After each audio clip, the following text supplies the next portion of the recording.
Mais l'homme le plus titré au départ du Dakar cette année est le Qatari Nasser Al-Attiyah avec 5 victoires, en l'absence forcément donc de Stéphane Peterhansel, dont il a récupéré le copilote Édouard Boulanger, et pour leur première saison ensemble, le duo a remporté le championnat du monde de Rallye Raid.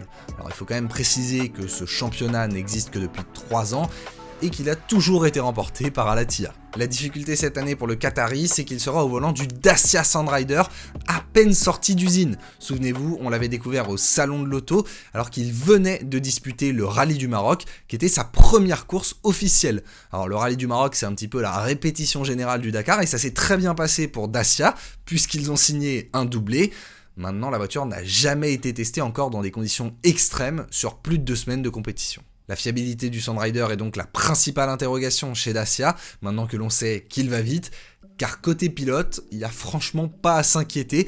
En plus de Nasser Al-Attiyah, ils ont 2 autres voitures engagées, une pour Cristina Gutiérrez avec Pablo Moreno, et la 3e pour Sébastien Loeb avec Fabien Lurquin. C'est la grande question de ce Dakar 2025, en toute objectivité bien évidemment, mais Sébastien Loeb parviendra-t-il enfin à accrocher cette course qui manque à son palmarès ?